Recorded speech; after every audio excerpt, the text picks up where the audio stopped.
Okay. Welcome, everyone. Thank you for joining us today. We're so excited to have our monthly session of Candid Career Convos. And today, as we get started, we have our guests, Tasha and Carol.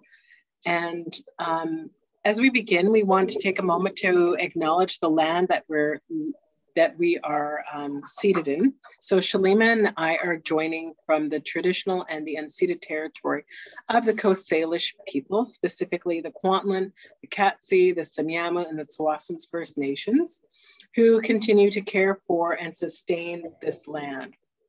When we do this, we also like to acknowledge that whatever land you're on, we think it's important to reflect on what Mother Earth is giving us and also what you are giving back to Mother Earth, because it's important to understand the reciprocity that exists as we walk through this world. So again, wherever you're seated and located, take a moment to just reflect on where you are, who are the original inhabitants of the land, and what is the land providing for you, and what are you giving back to the land.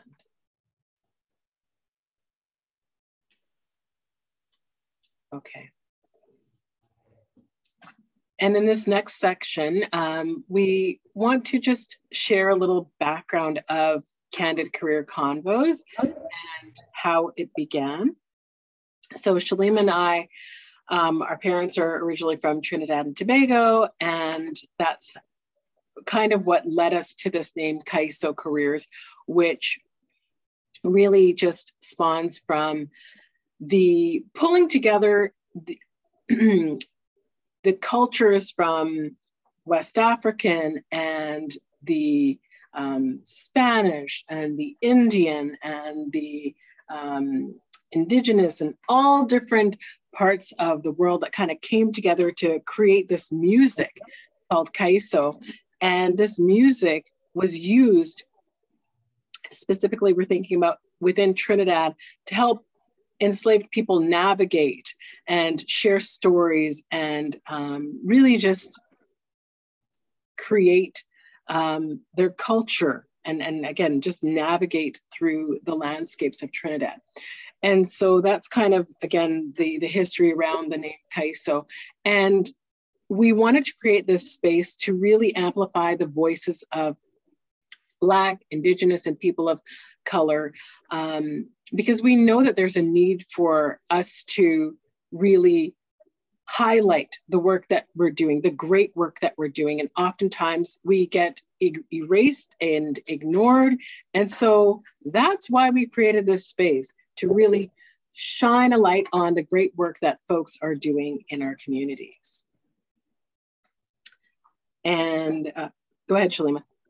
Yeah, and so, you know, as we share our stories, it's also coming back to the language of music and being able to share connection, being able to speak to each other without interference, being able to have candid conversations around who we are and what's important to us and our experiences, so we can learn from that as well. And so today we have the pleasure of being able to welcome in Tasha Williams and Carl Markway to speak about their experiences. We'll let them introduce themselves.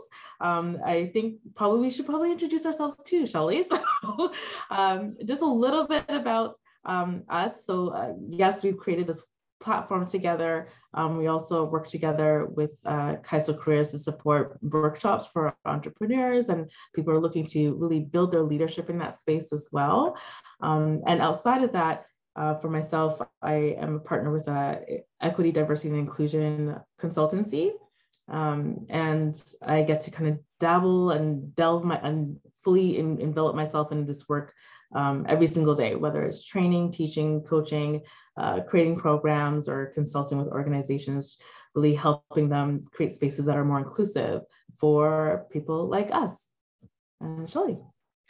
Thanks, Shalima. Yeah, so When I'm not doing some of the work with Shalima, I also work full-time as an instructor at Langara College, where I help primarily international students navigate through their career journeys. And I also enjoy volunteering in many Black-led spaces.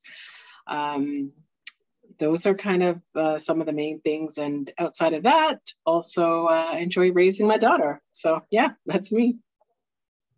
Let's hear from Carol and then Tasha. Hi, Shelly. I love that you're a Langara instructor. It just brings back great memories for me. I moved here from Ghana in 2007, and I began in Langara 2008. And I really wanted to be a part of the international student community and create spaces for us. So I joined.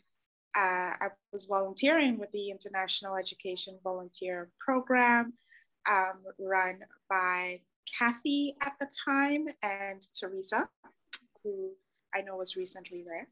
And I've just grown in DEI in that sense, from Langara to all the jobs I have held in the past. And now as a training manager at Paladin Security, I'm also working on our company's DEI committee and giving resources and workshops and classes in that area. So that's a little bit about me.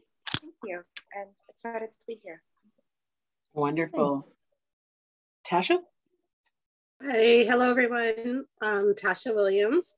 My background is in HR. I've been in the HR space for quite a few years now, primarily as a generalist. Most recently have been in roles involving talent management on the strategy side. And so that's some of the work that I've been doing. Just passionate about helping people, learning from other cultures and people, and of course, helping people with their careers as well. But there's so much that I could share, but I'll just leave it at that for now. But just a HR practitioner.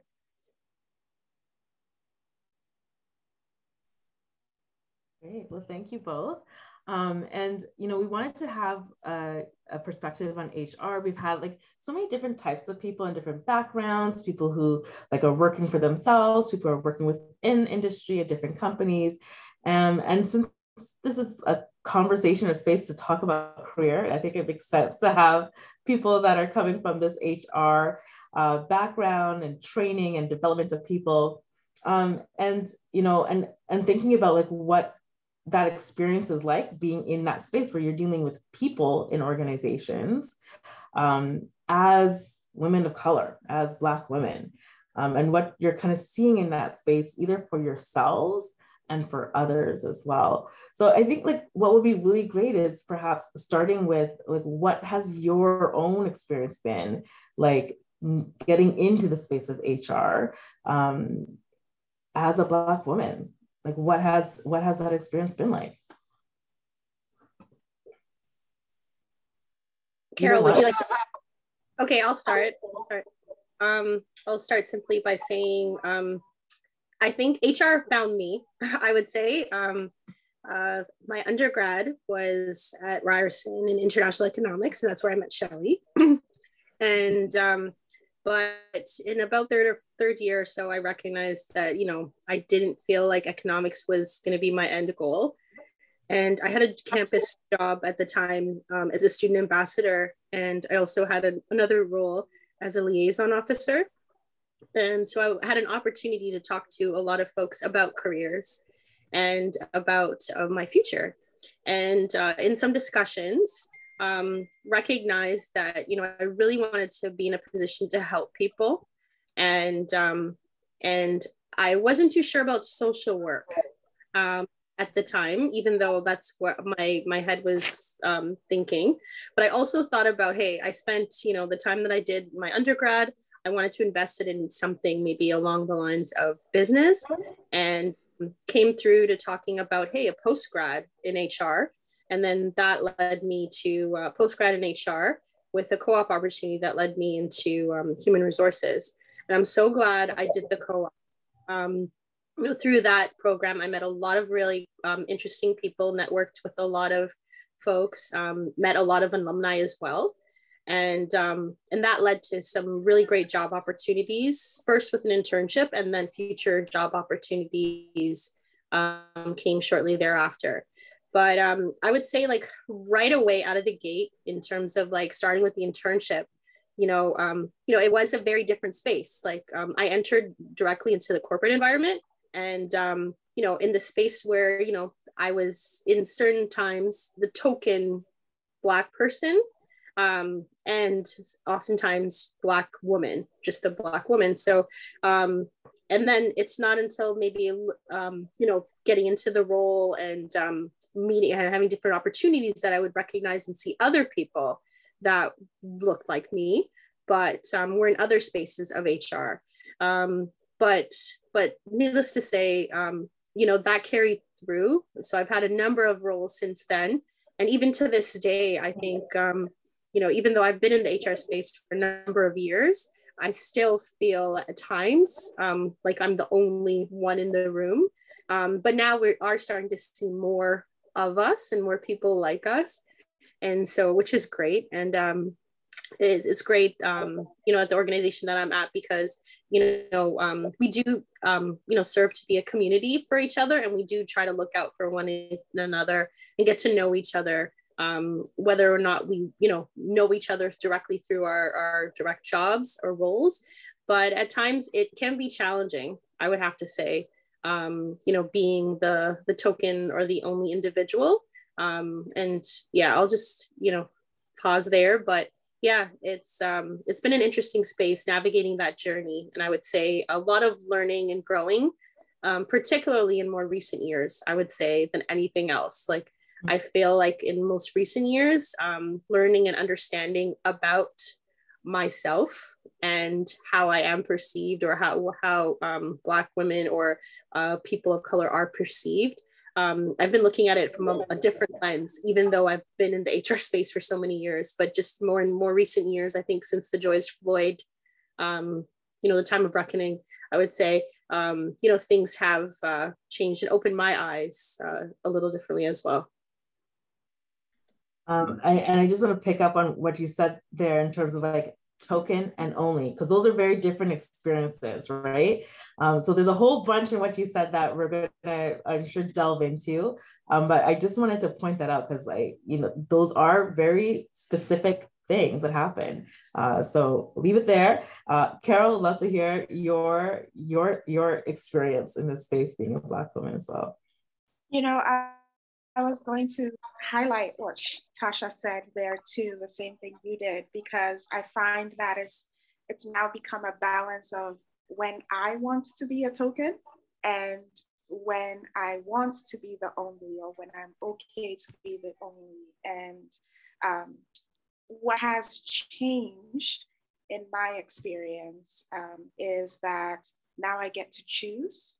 At first, I didn't feel like I could choose when I would want to be the influencer of the company as the only or as the token. And now it's just like, no, you can't use my picture. I have one picture and that's all you're gonna get. And so that's been great in terms of the journey. Very much like Tasha, I have always been the only. And it was a lot of pressure because you're feeling very much like, okay, if I fail, they're not going to hire someone who looks like me. There's some of that I was carrying for many, many years.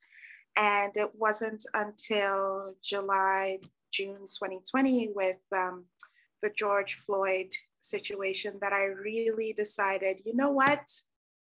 Here's my voice and you're going to hear it. And that's when I really decided to shift my focus really into training, not HR adjacent, and focus on training, because I felt that's where I could connect with people. That's where I could influence people's thinking and have those conversations.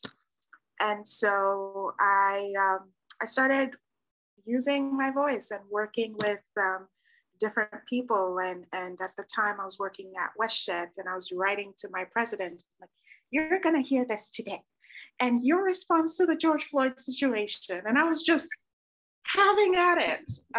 Thankfully, he was very open, and we were working together. Unfortunately, COVID happened, and now I'm here at Paladin. And the same thing, I am the only Black person in middle management level, and it felt very weird to all of a sudden start again. And oh, they haven't worked with a Black person before, okay, or a Black woman, and what's going to happen?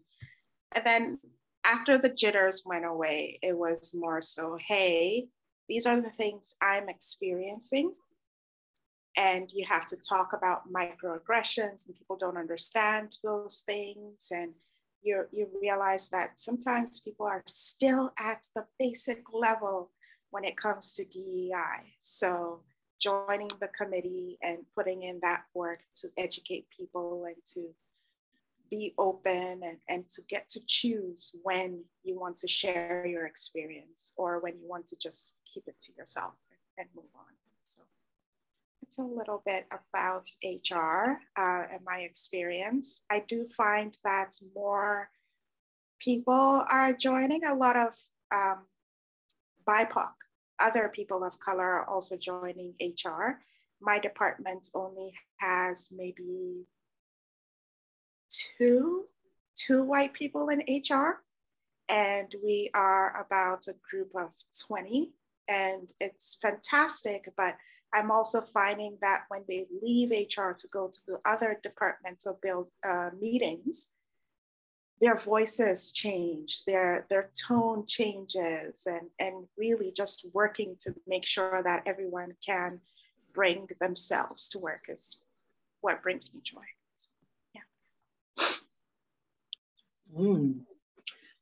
This is powerful. Thank you both for sharing some insights of how you kind of navigated and got into your current positions within HR. And Carol, I really want to kind of highlight one of the points that you spoke on, which is you having the choice to share what you want to or not share what you want to. And I think that's so important and empowering. And so I just want to say kind of kudos to you. And you also mentioned essentially being the face of the race and all that comes with that challenge when you are the only Black person in a organization or in a department. What happens? There's oftentimes psychological, mental stress that comes with being that face of the race, where everyone is looking at you to be, you know, the spokesperson for all Black folks. And so I'm curious, how have you both been able to you understand that there is a lot of pressure with being the only one, and then folks looking at you and expecting you to be the face of the race.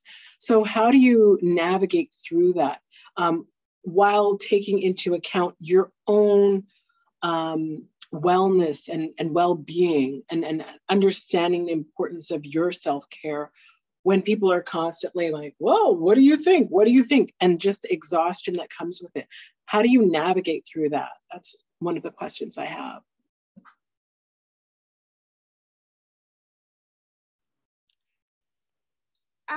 Navigation.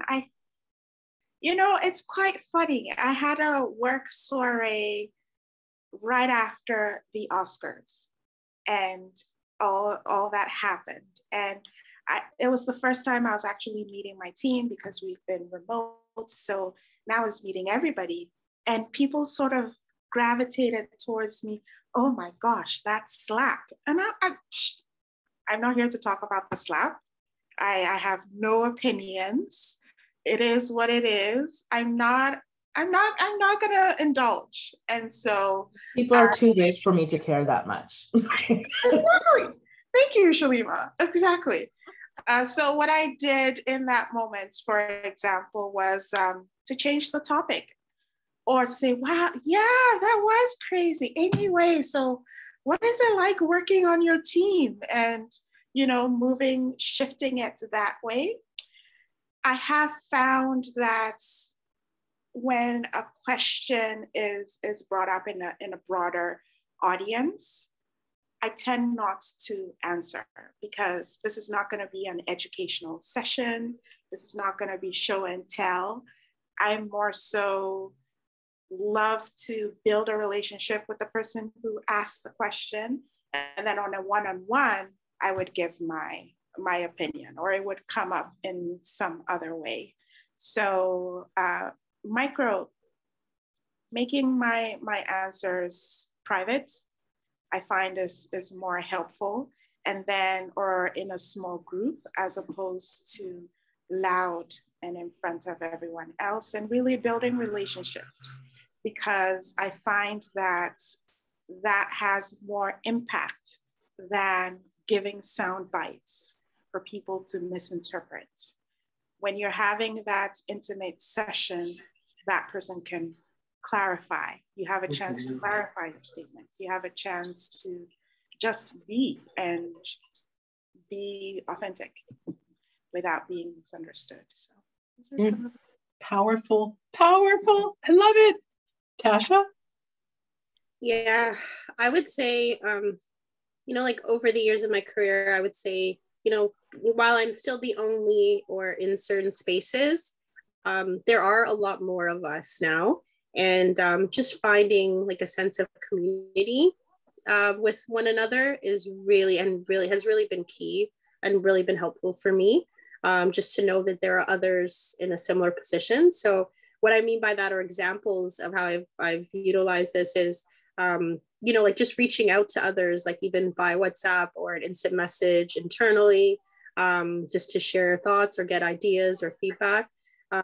It is difficult to navigate spaces where there are non-racialized people or and who might not understand.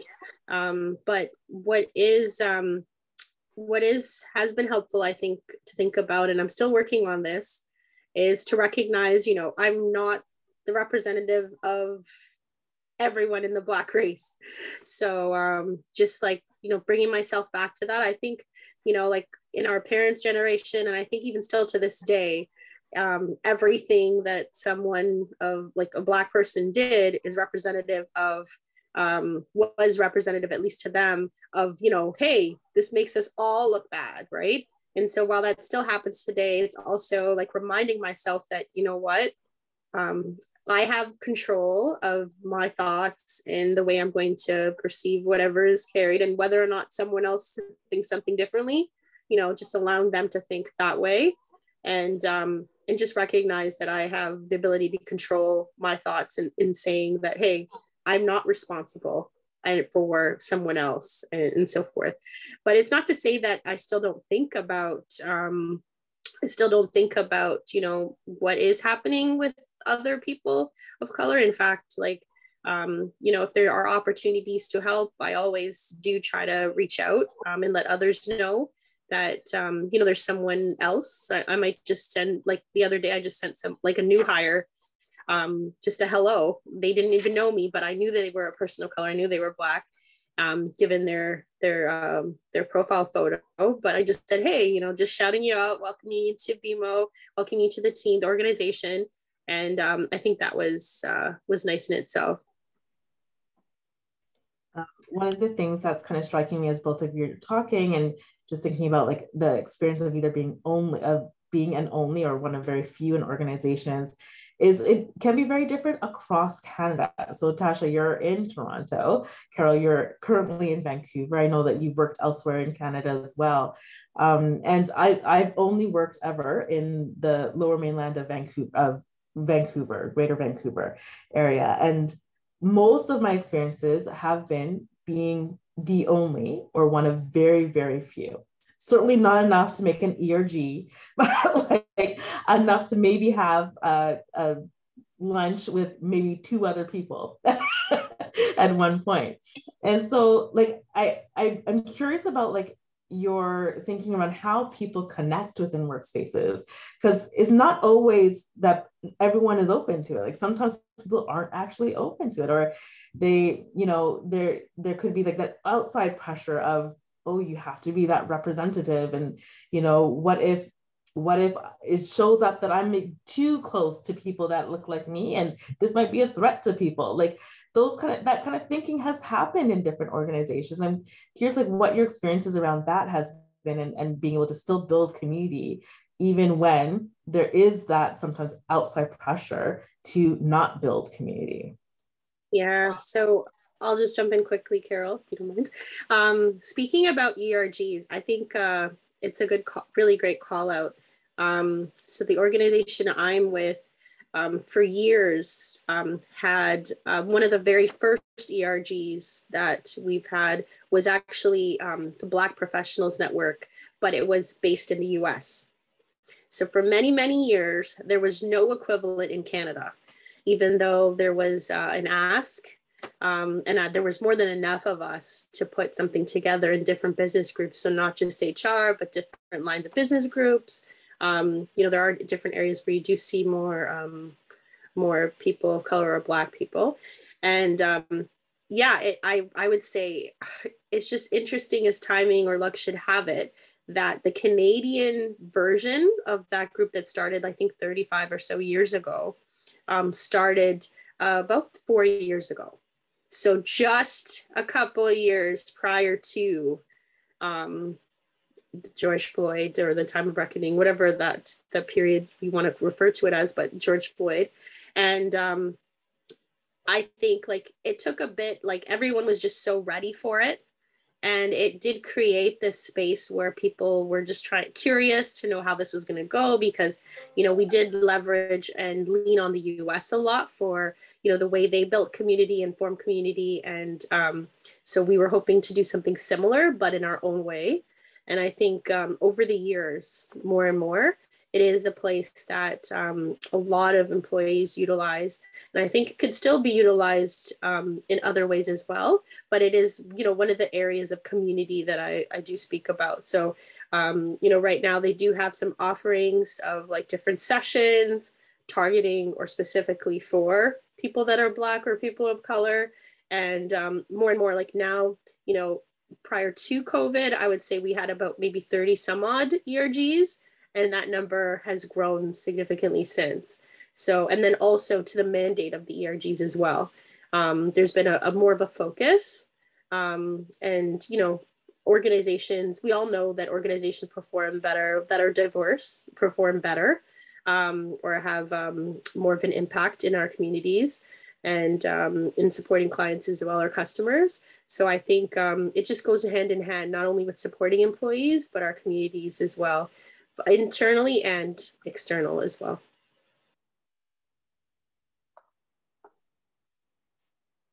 Yes, in terms of building community within work. Now, I'm sure we're not just Black people. I'm talking for Vancouver. It is, sometimes it's harder to find which community. So sometimes I'm like, okay, I'll be with the women because there are no other Black people. And then other times, oh, that's a Black person. Okay, I'm gonna go that way. And I find that in Vancouver, sometimes people are dealing with how they want to present. And so you may either get the nod or not at all, or you get someone walking right past you. And so how do you draw that person in? Like your question, maybe they don't want to participate. And I'm asking the why don't we want to participate? And so one of the things that I did when I was at work with my DEI is to talk about the concept of covering, which is the active or passive act of covering a known stereotype or stigma about your identity so that you can fit into what is the norm or the accepted norm. And it's based on appearance, affiliation, advocacy, and association. And so when I give that speech, I find that there are a lot of people of color after who come to me and say, oh my gosh, I can't believe like I haven't spoken to you. And this is what I've been going through, because they're able to define it. So sometimes I don't know how to define why I'm behaving the way I am. And once they figure it out, they're like, oh yes, I like fried chicken. What's wrong with that? Let's go get fried chicken. Or yes, I watch K-dramas. There's nothing wrong with watching K-dramas. I want to share how much I love it. And so that has really helped me find people within the workspace, because now that it's out in the open and people understand and are able to define what it is they feel more bold or emboldened to share. So that's been definitely easier.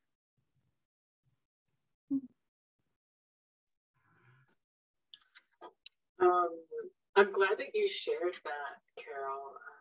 I think it's important for folks to dive a little deeper and understand why they walk and navigate through the spaces the way that they do. And it's interesting that you brought up the head nod. Tasha, you know why? Because when Tasha was visiting Vancouver, she said to me, Shelley, why is it that? Like Black people out here, like they don't nod, they don't acknowledge. And I'm like, yeah, some of them do. It just depends on certain things. And she was like, but no, like majority of them, they don't do it, Shelley. And I'm like, well, so it's funny that you bring it up, Carol, because we were having this conversation about a month ago. And, you know, it is, I think, a lot of it has to do with like what you said. It's this covering, this idea of like, well, you know, I'm going to pretend that like, yeah, we're you know, no, I'm not associating with you, and it's fine. Like I don't see you, and la la la. Maybe, or why should I acknowledge you? I don't understand why. Like what? Like I don't know you. I have nothing in common with you. They don't see that, which kind of also leads me to that question of when people are choosing to either come together or separate from one another.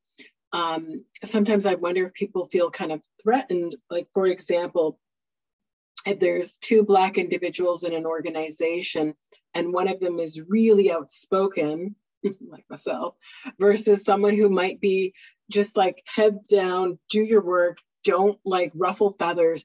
And they may see that outspoken person as like a troublemaker, and like, I don't want to associate with that person because they're always speaking up and they're going to get into trouble. And if I associate with that Black person, the loud Black person, I don't want to be perceived as, you know, a troublemaker when that's not who I am.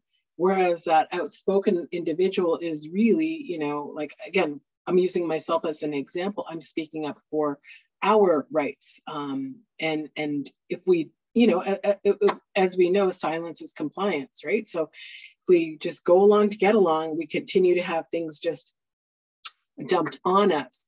So yeah, I don't really know if I have a question there, but it kind of spawned when you were speaking, it just kind of spawned some of those thoughts. And yeah, I don't know if I have a question to that part, but just, yeah, feel free to respond or say something.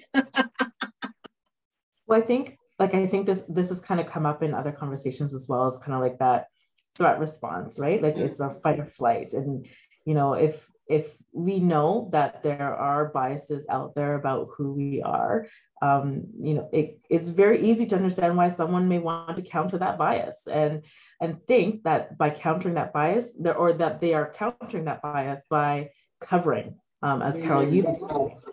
So I could certainly understand that action. And I think like taking this into a question and relating it to HR and like what you're involved in, both from training and getting people to do behavioral change, but also that advisory piece around HR as well, is how do you get people to trust you, but then also trust the space of HR and HR adjacent, because so often HR has not always been the friend of yes. minority voices, marginalized voices within workspaces. And so you're both in this role that sometimes has not been seen as the friend of people that look like all of us right now. So how do employees, yeah. exactly. So like, what does that mean for your role and how you move in that role and how you create trust? Yeah. So I think it's important. I think it's important and that others are able to see people that look like them. And so, you know, whether it be in my previous roles as an HR business partner or some other HR capacities or my current role, I think just getting out there and having opportunities to connect with other people and just letting them know, hey, I see you. I hope you see me too, kind of thing. You know, how do we get into those spaces and how do we get those opportunities? And sometimes it's putting our hand up, but oftentimes it's having like leadership and the support in organizations or the spaces that will allow us to have those voices and share our thoughts. And you know, just speaking back about like the biases and so forth, you know, whether they be within our community or you know, outside of our own community, it's an opportunity for us to stand up and say, you know what, let me give you an example of how, you know, I really am and so forth. It's really a shame when you think about unconscious bias, but whether it be like, you know, black on black unconscious bias or racialized and non-racialized, just unconscious bias, period. I think, you know, and I think we're all guilty of it in some capacity, but I personally feel that given, like, I can't speak for all Black people, but given our experiences, we do oftentimes have a tendency, just because we are Black and women, to often have a different lens with these biases. I'm not saying that we're better. I'm just, first of all, just being able to acknowledge that there are biases, I think is a big thing. And that's a problem, as we know, particularly for more racialized people, but also non-racialized too, in that, like, without acknowledging that there's a problem or being able to be uncomfortable, or being comfortable with being uncomfortable, that is, I think, you know, that is something in itself. But yeah, just my thoughts on that piece. Thank you, Tasha. I like what you said about being uncomfortable. And it's okay to be uncomfortable in the space. And it's fine. It's just awkward and you'll get over it. In terms of my, how do I build trust? I like to find sponsors. So people who I will invest in and build a relationship with, who will mention my name in rooms when I'm not there. Because sometimes what the unconscious bias does is I won't be in the room, but something will be said about Black people.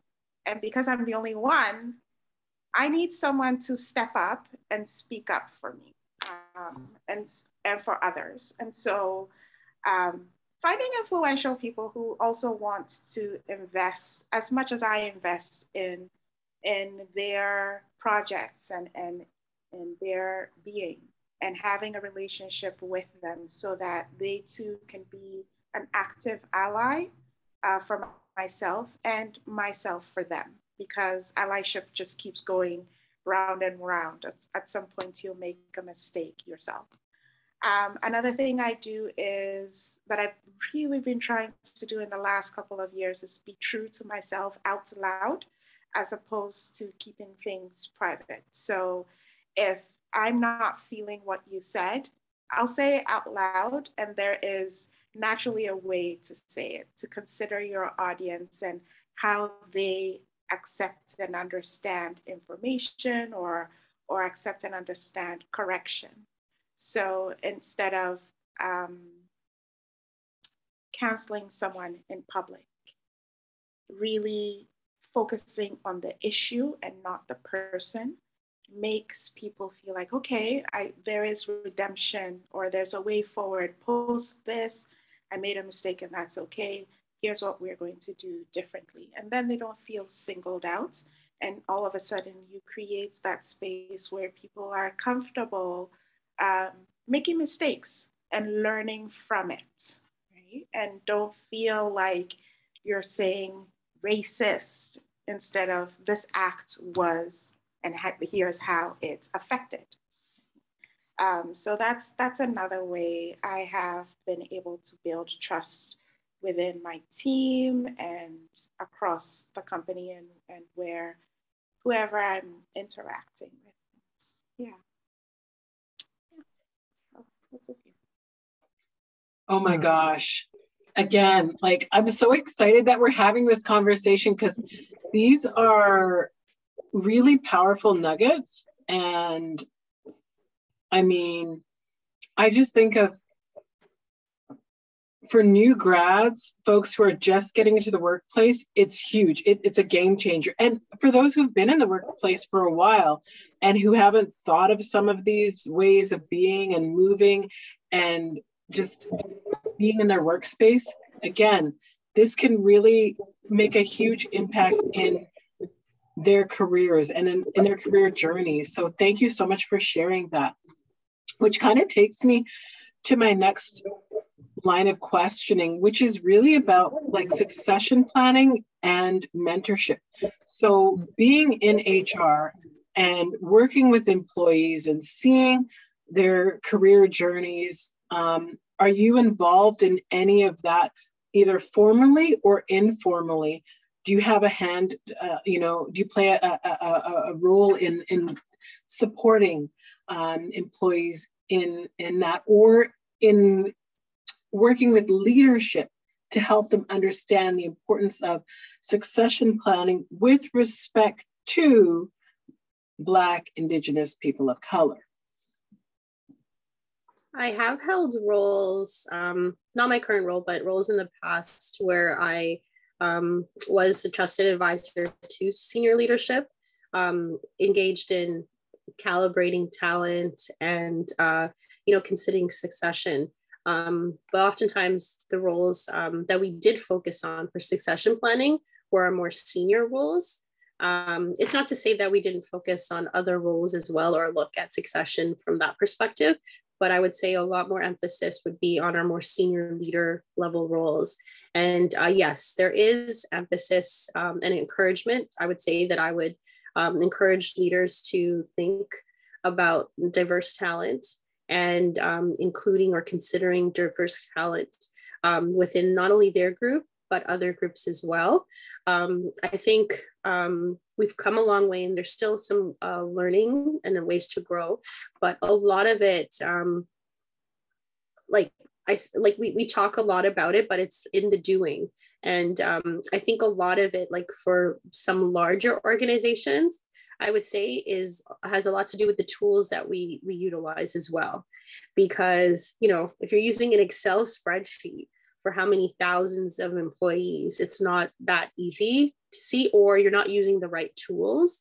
Sometimes it's not easy to capture, your talent property or your talent health and so forth. So I think a lot of changes have been made in the talent space with respect to succession planning, and also including diverse talent, and also adding those probing questions or encouraging our leaders to think, also in hiring too. So not just succession maybe internally, but also succession more broadly, in our hiring spaces.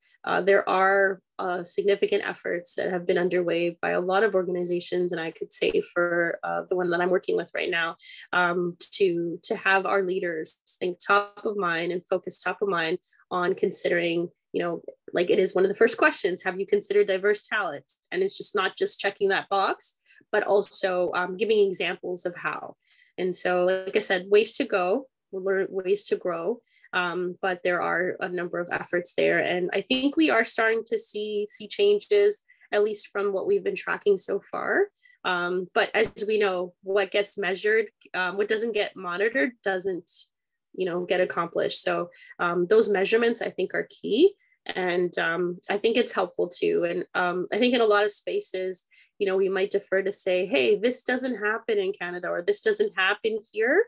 And so having those data points where we could actually say, okay, this is our succession planning slate, you know, and, you know, how many persons of color, or so we do have a number of another number of organizations also have surveys that employees can voluntarily participate in to identify, you know, with a culture or an ethnic community as well.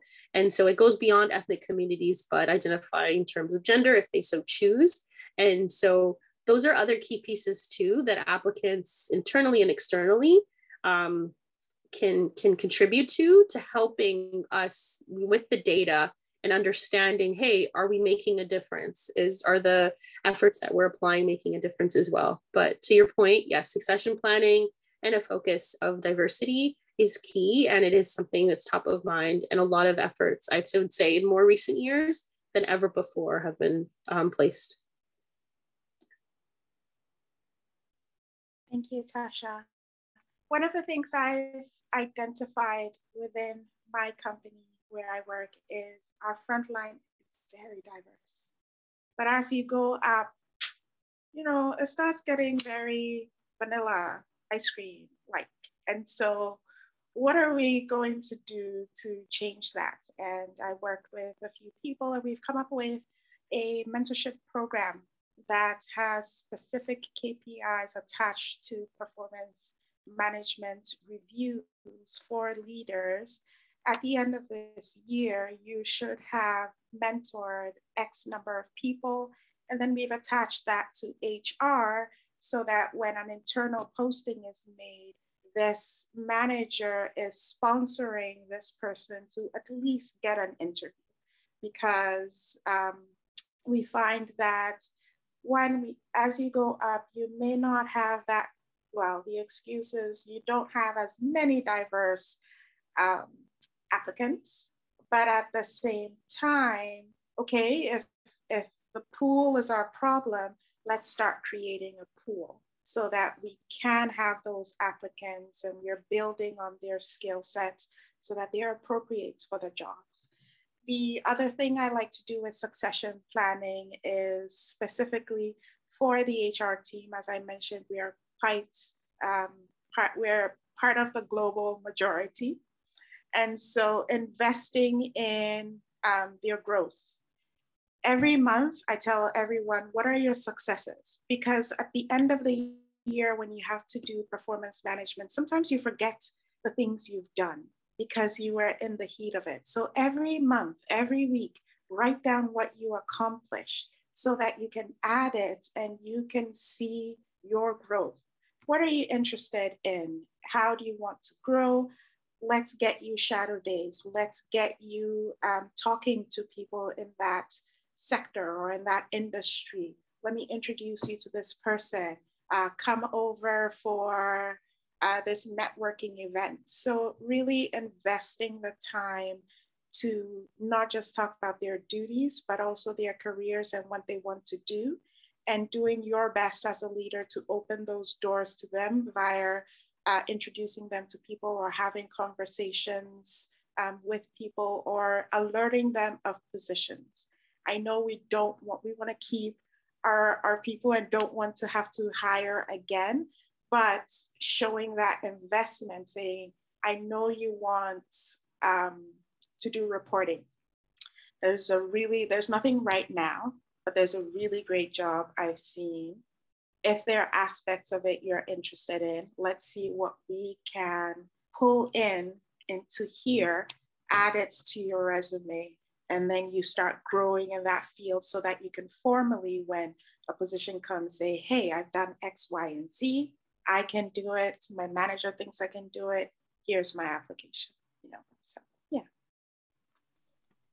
I'm really appreciating some of the practical strategies around getting yourself seen and being able to take stock of what you're doing and make those connections in what you're sharing. And the other piece that I'm kind of noticing here is both of you have roles where you hold a little bit of power around that. And so, what I would love to get like your advice to those folks that may feel like they don't hold some of that power to speak up or power to give advice to others. What would your advice be to those folks that are feeling not as empowered to be able to speak up and share? How can they kind of change that for themselves? And this is kind of coming out also because I remember at the beginning, both of you kind of talked about like you've taken your own personal journeys over the last couple of years too. So yeah, I'd love to get your thoughts and advice around that. Yeah, I think senior leaders and organizations have a process they call the 360. I'm not sure if some are aware, but it's a tool that's utilized to gain feedback from different sources, different levels, higher ups, people that might report to this individual, and just other people, maybe peers and so forth, to get some feedback on like how someone is doing. I personally haven't taken a 360 myself, but I've tried to utilize that sort of idea as best as I can or could in different instances. And I encourage people that I talk to that are thinking about their career or how they can add value in a different way to consider it as well. But, it's as simple as like reaching out to your network, reaching out to peers, just getting an idea of, perhaps like what they think about you and their interactions with you in the workplace, or just even, just from their understandings, like what they think your strengths might be.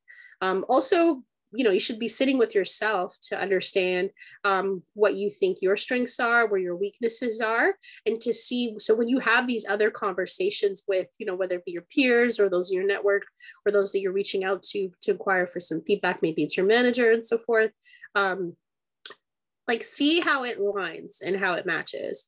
And then also I would say to utilize that like sit down and think about it and utilize some of that feedback to think about, what are some areas that you can, maybe delve a bit deeper. And, or, maybe perhaps there's something that, an area that you could focus on a little bit more that you maybe are not focusing on as much. I think there's something to be said about like areas that you might be passionate about or things that you might be passionate about, and maybe considering, exploring or familiarizing yourself in certain skills or with certain aspects and tools that might help you learn. And it's all about learning and growing, I would say, because at the end of the day, learning never stops and should never stop. And if it does, I think, right there, that's your problem. But I think it's just learning every day, just learning a bit more about who you are, how you can add value to not only your current role or maybe a future role that you want to have in an organization. I agree with Tasha. Learning about yourself is so important, and also it is quite a journey to get to where I am, to be confident and walk around. But a friend also told me that everybody is an influencer. Everybody is going through something. So long as I am in community, I am an influencer. I may not be making some of the money these folks are making, but you have that opportunity. It's not, sometimes when we think of networking, we're thinking networking upwards and not on where we are at with the people beside us. And that's something actually Issa Rae said back in the day when she was really trying to get Awkward Black Girl off the ground. It was networking across so that we are all growing together. So having someone by you who's going through the same things and how they are navigating it and learning from them too. And then you are also maybe past just one step away from what this person has experienced, and you can share your experience that way too. So that's where you start really building your voice also and your confidence. Mm-hmm. I really love what you're saying, Carol, around being an influencer. Not everyone is an influencer. And that's like, I believe that wholeheartedly around leadership we're all leaders. And you do that by influencing others. And you could do that across, upwards, downwards, but the way that you're interacting, the choice of how you communicate, the choice of how you see yourself is an influence in itself. So yeah. So we've kind of come to the time where we have to say thank you so much for joining us, and lots of insights in this discussion. And I know, like, any time we enter these things, we could probably just continue talking, but we have to close. So we do want to end with a signature question that we ask everyone to kind of wrap ourselves up. And that signature question, Shelly, I'll let you start it off. Would you consider yourself a fast wine? Or slow wine? A white wine? Or red wine? Yes.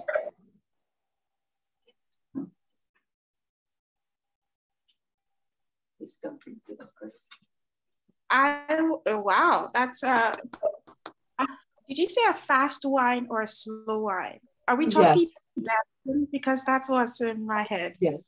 We're thinking, okay. Yes. I am a slow wine, red wine, particular red wines kind of girl.